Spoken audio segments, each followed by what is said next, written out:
Supporting Young Children with FASD. This is a resource on how to support young children with diagnosed or undiagnosed FASD. The tips provided can also be helpful for parents and caregivers in different contexts.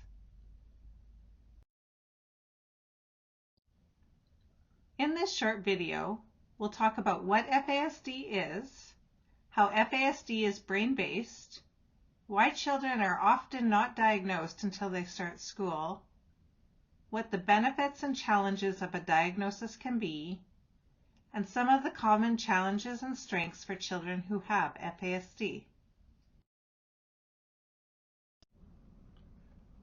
FASD stands for Fetal Alcohol Spectrum Disorder.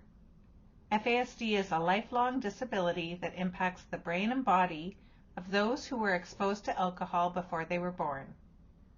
It is called a spectrum disorder because it manifests differently from one person to another, which means that each child with FASD is unique.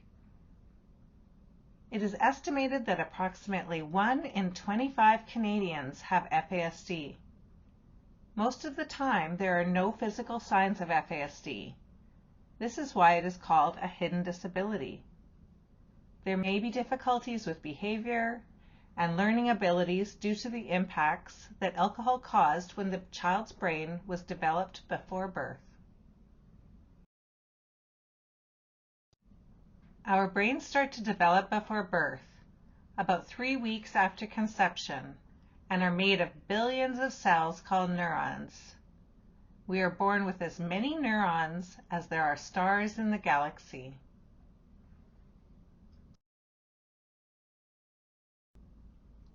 To understand how FASD affects the brain of a child, let's think about how the brain works.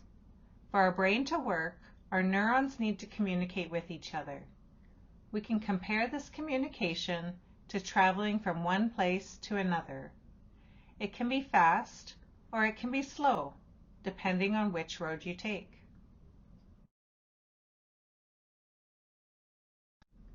On a typically developed brain, neurons can send their messages very smoothly, similar to when we travel on a paved highway. Messages are clear and quickly get to where they need to go.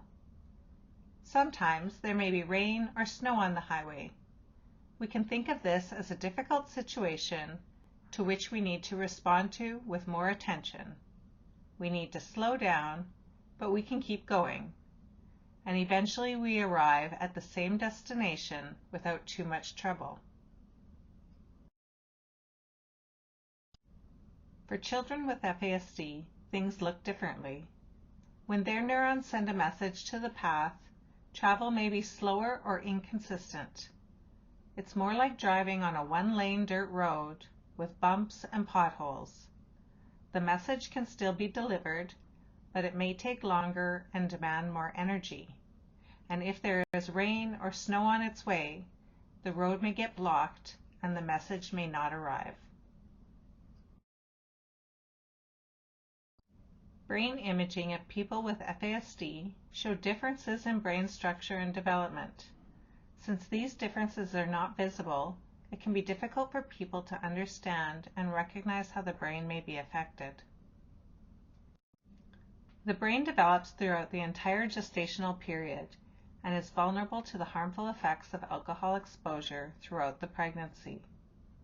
Because of this, the impact of prenatal alcohol exposure is not the same for all individuals, but differs from one person to another because of several factors, such as timing of exposure, type and amount of alcohol consumed, nutritional status of the mother, and genetics.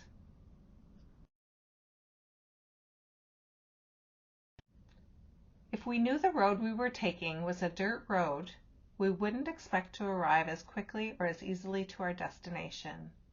We would give ourselves more time and be more prepared for a challenging trip. That's why expecting children who have FASD to behave and develop the same way as their peers without FASD may not be realistic. This doesn't mean that they can't be successful.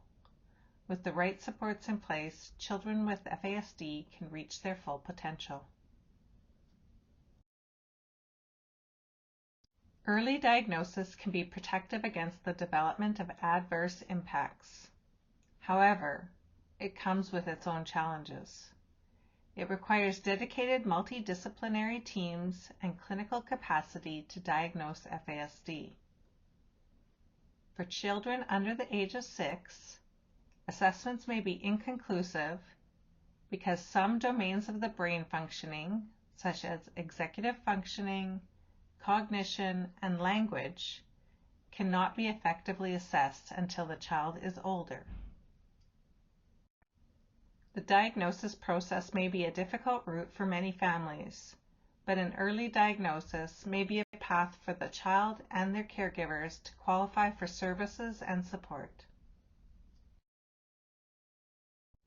A diagnosis can reveal the areas where the child may need support and the areas where they have strengths. With that picture in mind, a team of service providers can recommend interventions, support services, and a plan with the family to create the best strategy to support the child's development. Regardless of a diagnosis, the need for support is still there. That's why it is important to learn more about the early signs and behaviors and how to respond to them.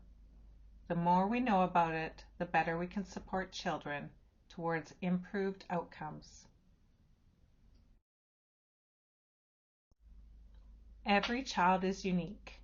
Every child with FASD is also unique and has individual strengths and challenges.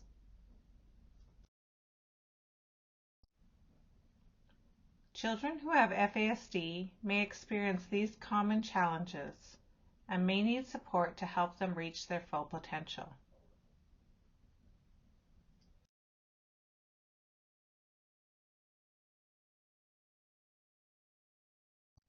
Although children with FASD may experience many challenges, they also possess diverse strengths, abilities, and resilience.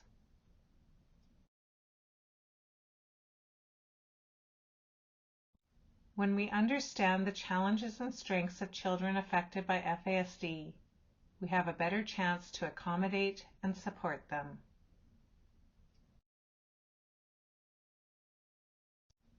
If you'd like to learn more about FASD and get connected with FASD-informed supports, these are some resources you can access here in Saskatchewan and nationally.